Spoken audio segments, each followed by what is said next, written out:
Hello my dear students, आप सभी का स्वागत है मेरे चैनल बी स्मार्टी में। तो आपका पहला एग्जामिनेशन इंग्लिश का है, तो आप भाई लोग बिल्कुल टेंशन मत लो।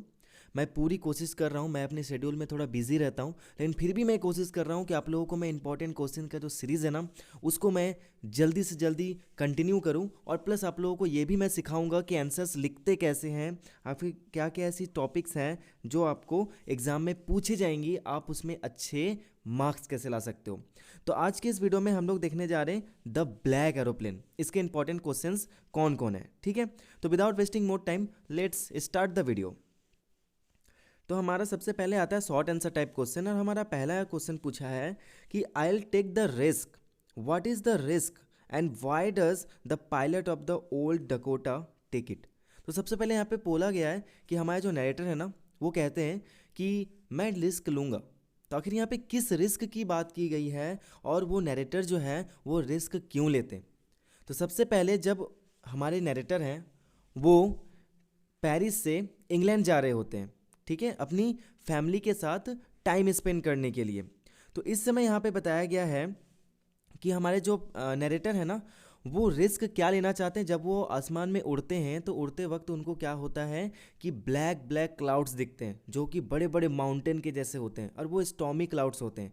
डैट मीन्स अगर उसके अंदर कोई गया तो शायद ही वो बच पाए। लेकिन नरेटर जो है वो चाहते थे कि अगली सुबह जो है वो क्या करे, अपने फैमिली के साथ ही अपने ब्रेकफास्ट टेबल पर बिताना चाहते थे। और उनकी इसी डेडिकेशन ने अपने फैमिली के प्रति जो उनका प्यार था, इसी के कारण उन्होंने क्या किया, ये रिस्क लिया। यहाँ पे ये आंसर में भी लिखा हुआ है, आप चाहो तो इसको आराम से पढ़ लो, और स्क्रीनशॉट लेना चाहो तो आप ले सकते हो। नेक्स्ट हम लोग आगे चलते हैं।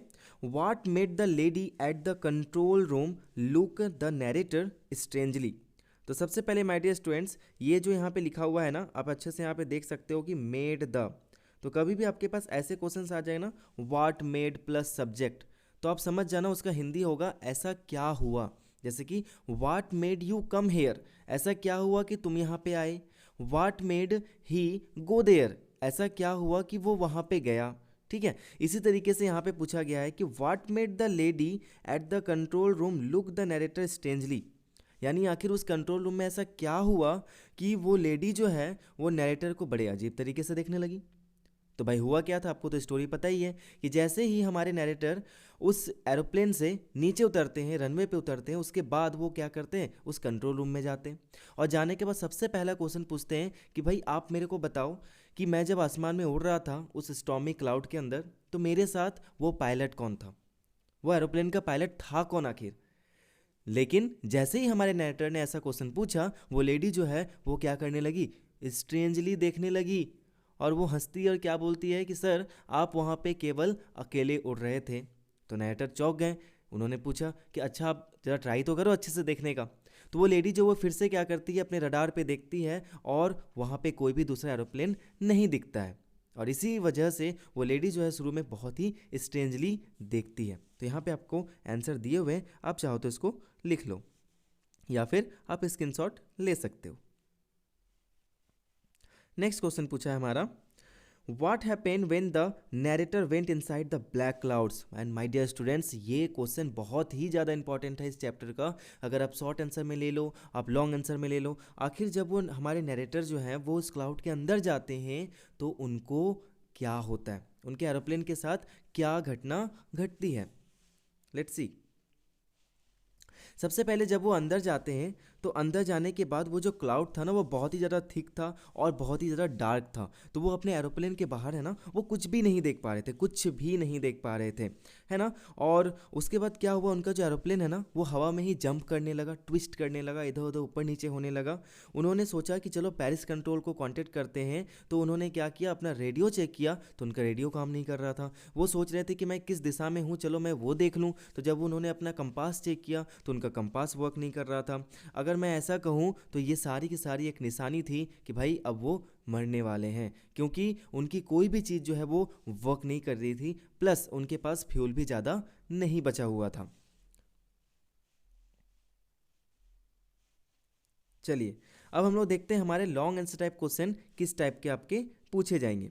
तो हमारा क्वेश्चन नंबर फर्स्ट क्या कह रहा है, the narrator had two options of avoiding the terrible storm clouds.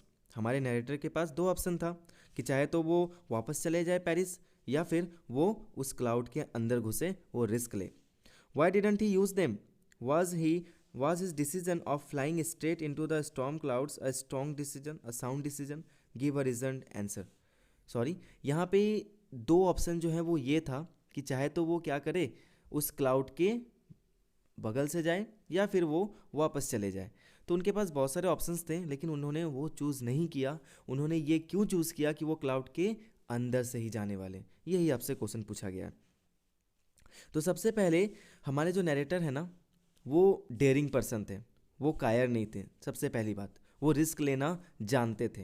And second thing ये थी कि जब वो वहाँ से जा रहे थे, तो जब उन्होंने वो क्लाउड देखा तो वो क्लाउड बहुत बड़े थे, तो उसके ऊपर से तो वो फ्लाई नहीं कर सकते थे, और उतना घूम कर वो जाए, उनके पास इतना फ्यूल भी नहीं था, और वो वापस 150 किलोमीटर्स पेरिस जाना भी नहीं चाहते थे।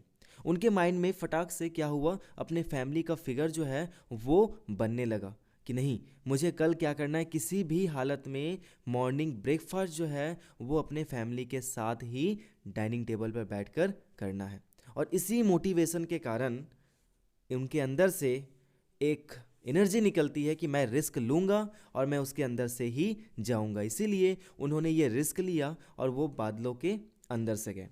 इसका डिटेल आंसर आपको यहाँ पे लिखा हुआ है, आप इन आंसर्स को देखो और सीखो कि आपको आंसर्स देने कैसे हैं। तो मैं यहाँ पे आपको दिखा रहा हूँ, आप इसको पढ़ लो और स्क्रीनशॉट भी ले लेना।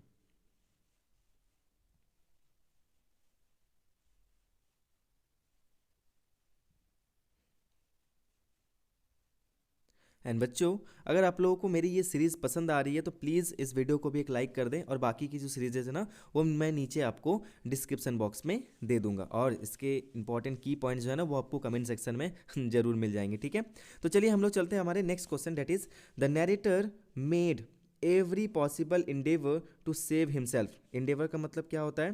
प्रयास। तो हमारे नैरेटर ने हर एक प्रयास किया अपने आप को बचाने के लिए।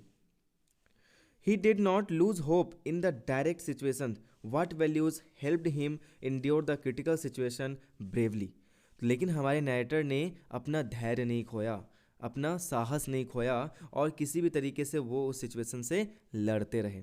तो हमें बताना है कि नैरेटर किन किन किन वैल्यूज़ जो हैं वो हमें अपने लाइफ में इस तरह से सर्वाइव करने में क्या करते हैं, मदद करते हैं। तो सबसे पहले माय डियर स्टूडेंट्स, यहाँ पे मैं ये बताना चाहूँगा कि आप कोई भी सिचुएशन में हो ना, तो सबसे एक वैल्यू ये होती है कि भाई आपको पॉजिटिव रहना है, आपको खुद के ऊपर भरोसा रखना है कि मैं ये काम कर सकता हूँ या मैं ये काम कर सकती हूँ। चाहे सिचुएशन कैसा भी हो, आपको लूज़ नहीं करना है अपने होप को। तो यहाँ पे सेम अलग अलग क्वेश्चन यही पूछा गया है कि the narrator knew that he could not fly up due to storm and lack of fuel but still he continued. उनको पता था कि मेरे पास इतना फ्यूल नहीं है कि मैं उतना घूम के जाऊँ, और उनको ये भी पता था कि अगर वो उस क्लाउड के अंदर से गए तो कुछ भी हो सकता है। What kind of person was he? आखिर वो किस टाइप के इंसान थे? Was it not in his nature to accept defeat?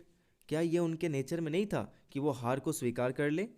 Discuss the values one should possess to accept failure to be able to move ahead in life. तो यहाँ पे हमको उन वैल्यूज़ को बताना है जिन वैल्यूज़ के बेसिस पर हम अपने फेलियर को ओवरकम कर सकते हैं। कोई भी इंसान फर्स्ट अटैम्प्ट में कुछ भी नहीं कर सकता, उसको क्या करना चाहिए, अपने काम में कंसिस्टेंसी लानी चाहिए।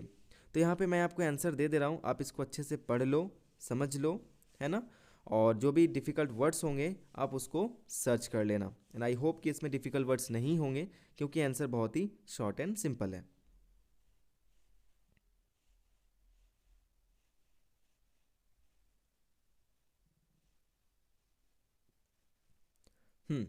Now come on to the last and next question, that is how did the narrator come out from the black cloud safely? My dear students, मैंने आपको शुरू में ही बताया वीडियो के कि ये जो क्वेश्चन है ना वो आपको लॉन्ग में भी पूछ सकता है, आपको शॉर्ट में भी पूछ सकता है। तो बस आप अगर इतने क्वेश्चंस कंप्लीट कर लिए ना तो समझो आपका ये चैप्टर ओवर हो गया। प्लस मैं जो की पॉइंट्स देने वाला हूँ आप उसको भी देख लेना। अगर ये वीडियो आपको अच्छा लग रहा है तो प्लीज़ लाइक कर दें और सब्सक्राइब भी करके ही जाना। तो चलो नेक्स्ट देख लेते हैं। यहाँ पे मैंने आंसर आपको दे दिया है कि किस तरीके से वो बाहर निकलते हैं। तो जब वो अंदर जाते हैं ना तो उनका एरोप्लेन जो है वो जंप करने लगता है, इधर उधर घूमने लगता है। उनको अपने एरोप्लेन के बाहर कुछ भी नज़र नहीं आता है, सब काला काला दिखता है। उनका कंपास काम करना बंद कर देता है, उनका रेडियो भी वर्क नहीं करता, वो किसी से कांटेक्ट नहीं कर पाते हैं। इसी बीच उनको एक एरोप्लेन दिखता है जिसके विंग्स में कोई लाइट नहीं था। वो पायलट जो था उसके फेस को वो देख नहीं पा रहे थे, लेकिन उनको एक छोटा सा होप मिला कि चलो इस बुरे सिचुएशन में मैं अकेला तो नहीं हूँ, मेरे साथ कोई तो है। और उसके बाद वो एरोप्लेन का जो पायलट है वो क्या करता है, अपने हाथों को हिलाता है। और नरेटर को ये ज़रूर दिखता है कि वो हाथ हिला रहा है, लेकिन उसके फेस को वो नहीं देख पाते।